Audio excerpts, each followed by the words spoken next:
নমস্কাৰ আপোনালোক সকলোকে প্ৰফুল্ল অসম ইউটিউব চেনেললৈ স্বাগতম জনাইছোঁ। এতিয়া বহুতে মোক পাৰ্চনেলি মেছেজ কৰি আৰু ভিডিঅ'সমূহত কমেণ্ট কৰি সুধি আছে যে আসাম ফৰেষ্ট ডিপাৰ্টমেণ্টৰ গেট 4ত নতুনকৈ যিখিনি পদ মুকলি হ'বলৈ গৈ আছে সেইখিনি পদত এপ্লাই কৰিবলৈ যিখন এক্সট্ৰা চাৰ্টিফিকেটৰ প্ৰয়োজন হয় সেই এক্সট্ৰা চাৰ্টিফিকেটখন তেওঁলোকে ক'ত বনাব আৰু এই এক্সট্ৰা চাৰ্টিফিকেটখন বনাবলৈ কি ডকুমেণ্টছৰ প্ৰয়োজন হয়। এই ভিডিঅ'টোত আপোনালোকক সকলোখিনি কথা ভালদৰে জনাই দিম, গতিকে ভিডিঅ'টো শেষলৈকে চাই থাকিব। আৰু লগতে আপোনালোকৰ যিসকল দাদা বাইদেউ ভাইটি ভণ্টি আৰু বন্ধু বান্ধৱীয়ে আসাম ফৰেষ্ট ডিপাৰ্টমেণ্টৰ গেট 4ত এপ্লাই কৰিম বুলি নাইবা আসাম ফৰেষ্ট ডিপাৰ্টমেণ্টৰ গেট 4ত আহিম বুলি ভাবি আছে তেওঁলোকলৈ ভিডিঅ'টো শ্বেয়াৰ কৰি দিব। এতিয়া আপোনালোকৰ আসাম ফৰেষ্ট ডিপাৰ্টমেণ্টৰ গেট 4ত নতুনকৈ যিখিনি পদ খালী হৈ আছে তাৰে ভিতৰত আছে আপোনালোকৰ চাফাই কৰ্মচাৰী, কুকমেন, বাৰ তাৰপৰা আপোনালোকৰ আহি গ'ল মালিক আৰু আপোনালোকৰ বিভিন্ন ধৰণৰ পদ আছে। এতিয়া এই পদখিনিত এপ্লাই কৰিবলৈ যিখন এক্সট্ৰা চাৰ্টিফিকেটৰ প্ৰয়োজন হয় সেই এক্সট্ৰা চাৰ্টিফিকেটখন আপুনি ক'ত বনাব। এতিয়া আপোনালোকৰ যিটো কুকমেনৰ পদ আছে সেই কুকমেন পদটোত এপ্লাই কৰিবলৈ আপোনালোকক কুকৰ চাৰ্টিফিকেট লাগিব। এতিয়া যদিহে আপুনি কোনোবা ডাঙৰ হোটেল নাইবা ৰেষ্টুৰেণ্টত কাম কৰিছিল সেই হোটেল নাইবা ৰেষ্টুৰেণ্টখনৰ পৰা আপুনি এখন এক্সপিৰিয়েঞ্চৰ চাৰ্টিফিকেট বনাই লওক। যদিহে আপুনি কাম কৰা নাই আপুনি ডুপ্লিকেট চাৰ্টিফিকেট নবনাব।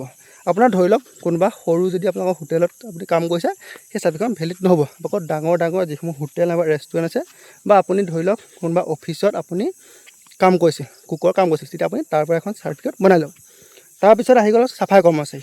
এতিয়া আপোনালোকৰ চাফাই কৰ্মচাৰীৰ বাবে যিখন চাৰ্টিফিকেটৰ প্ৰয়োজন হয় সেই চাৰ্টিফিকেটখন আপোনালোকে মিউনিচিপালিটি বৰ্ডত যদিহে আপুনি আগতে কাম কৰিছিল তেতিয়া আপুনি মিউনিচিপালিটি বৰ্ডৰ পৰা বনাব পাৰিব, বা আপুনি মিউনিচিপালিটি বৰ্ডত যদি এতিয়াও কাম কৰি আছে তেতিয়াহ'লে আপুনি মিউনিচিপালিটি বৰ্ডৰ পৰা যিটো চাফাই কৰ্মচাৰী সেই চাফাই কৰ্মচাৰী চাৰ্টিফিকেটটো বনাব পাৰিব।